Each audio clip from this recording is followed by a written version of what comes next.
Yes.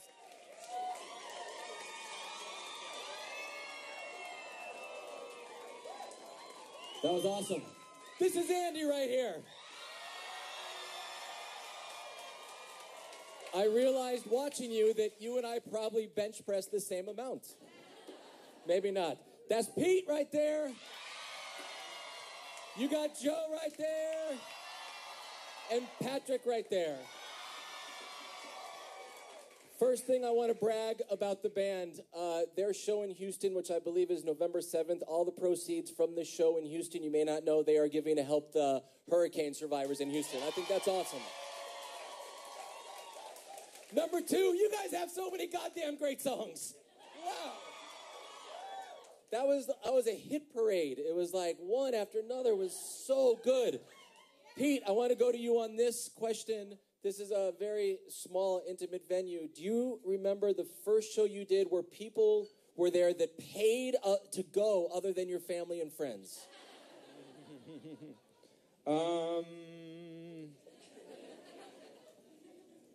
I remember, this is not the first one, but I remember we played in San Antonio, Texas, and one person came to the show.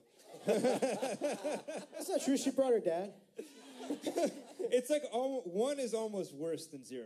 Because, like, you can't, like, just like, oh, I'm going to fuck around. We'll play different instruments. They're like, this one person wants to see the show, you know, like. And was there a band very early on that either you gravitated to because you saw them live, or they maybe saw you when not many people knew who you were, and it just kind of clicked, something was like, oh my God, I think we can do this? I think that the guys from both Punchline and Less Than Jake both took us out pretty often early on when we had no business really playing in front of anyone's audience. It was always like kind of with our shows at that period, it was like, are they going to make it through the set, which is like 4 songs, long, and it's like a total, each song is like a minute, and when we play by ourselves, it's like, what time will the fire marshal come, and when will he shut the show down? So that was the vibe. Patrick, the last band in here was Portugal the Man, and they said on this stage that they were working on their latest record, and then they felt that they were way too relaxed, and they just stopped everything. And then one of the first songs they wrote when they got back to it was Feel It Still, and that's been like number 1 for 8 of the last 9 weeks or something. And I read your post on why the album Mania got pushed back, but can you just expand on, I know it wasn't complete craziness, but why did you guys push it back? What's going on? Well, I don't know, there's a business part to it where you have a deadline and you have these dates and they're supposed to, ship on this date and, it's supposed to go to this place on this date. And at the end of the day, like we were actually, last week we wrote one of my favorite songs that we've maybe ever written, and I was really frustrated because I knew that kind of stuff was going to happen. And we're going to wait. We're going to not let those things happen because we have a date to meet. You know what I mean? It was just one of those things. Like, I knew we were building to something, and it's like, why do we have to rely on, a schedule? Right. It's it is a business, but it's supposed to be art, and you're supposed to enjoy what you're doing. And like, if you're really in the middle of it, it's like, this can wait. We have to do this thing real quick, And do you find, and I have no idea because everyone is different though, as you mature as a human, as a band, you're like, you critique yourself more harder than you do now than you did before? No. If anything, no, because when you're a kid, you're like, wow, I'm horrible and everything I do is terrible. And there's a part of you that'll always be there, but there's this part intellectually where I had to sing the national anthem at the World Series, the Cubs game.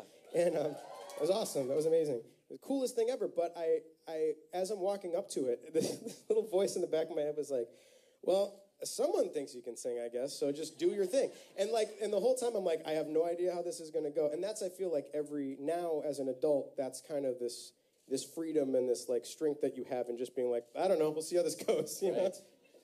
The connection you guys have had with your fans from the beginning is incredible. Every band strives for that, and then the new generation, yes, the fans here, because of the great songs and the performances, a younger generation has gravitated towards you, and there's so many fans here. What is your name? My name is Tessa DeLee. Take it away. Hi. You mentioned shared neurosis being a big topic of the album. I was wondering what other topics influenced the lyrics and the meaning behind the album. I think that's probably the biggest one. By the way, nice hair. I like your hair. But to me, like we're friends with bands like, Rise Against, and I think a band like that's super important right now, But I think it's the personal is really, really, really important. I think when you see mean people who are not empathetic, who are not compassionate, that plays out in their political lives as well, and what they're thinking in the larger world. And so, to me, I think it's super important to have a dialogue with people about being empathetic and being compassionate and understanding that everybody's on a similar journey around this like silly globe, and we're all trying to figure it out and have some understanding for people. And I think that there's no way that hasn't influenced the lyrics. The next song we're putting out is kind of like this, like closest thing to a love song I would say that we've had, but it's pretty fucking twisted still though. So It still falls away. For Patrick or Pete, when the band is growing and it still continues to grow, how do you walk that fine line of, man, we want to do something completely bizarre in the studio, but also maybe staying true to what got you to this position? There's a funny line where you as an artist, you're going to the studio and you go like, oh, we're going to do something really weird. It's going to be the weirdest thing. And then you play it for your friends and they're like, oh, it sounds like you. And I think there's this thing that you can't escape yourself. So it's kind of, sometimes it's almost, again, another kind of freedom to just like trust that no matter how hard you try, you can't not be yourself, So. Even like, I feel like with like Uma Thurman, we're like, let's write a pop song. And then we played it for people, and they're like, this song is insane. It's a very weird song, yeah. I think that it's important, like, like when I look back at, like, Bowie or The Clash or something, I think, I wasn't in that generation, but I think at the time it's probably weird because you put everything you can as a fan into an artist, and then they go and you're like, well, I fucking love it, and then you're like, and then you go and fucking change, and... But if you didn't have all those different eras, like, I don't know if I could love The Clash now at the age that I'm at. I, like, appreciate that and appreciate all the different moments. And I'd like to think that with Fall Out Boy, for, like, every Sugar We're Going Down, we're also going to do, like, a Pac-Sam Days. Like, we balance it out and do, like, some, like, always do some weird stuff and some semi-cool stuff, I guess. All right, what is your name?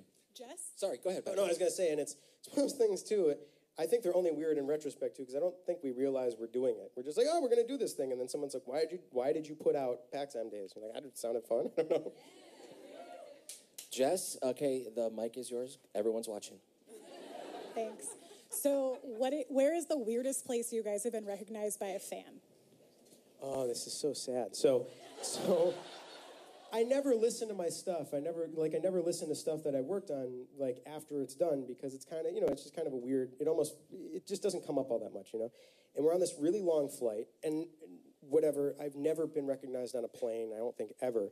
And you know how on your phone sometimes if you don't have, well, if you're off the thing, it defaults to just like the name of the thing in big bold letters. It doesn't have a cover, And I'm going to try to translate this, because there's a lot of, like, the thing. And the thing. Anyway, so I'm sitting there listening to our records, just kind of comparing. This is the first time I've done this, like, maybe ever, really sitting down listening to our records. And I've got it sitting on the seat here.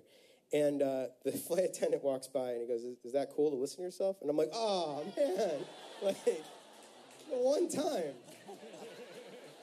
The winner of Best Question of the Day. Before. I really didn't. That's the thing that's so sad. Is like, of course, if it were, by myself, it'd be fine. But I had to do it on a plane like a schmuck. And if really that was the only time, right? Yeah. Okay, all right. And now I'm terrified. I'm never listening to us again. All right, you are Oliver? Yep. Go for it, Oliver. Well, first things first, thank you so much for the tickets. I appreciate it so much. So I love you guys, first things first. How does it feel to know that you have affected just so many people? And, like, how does that feel on the inside?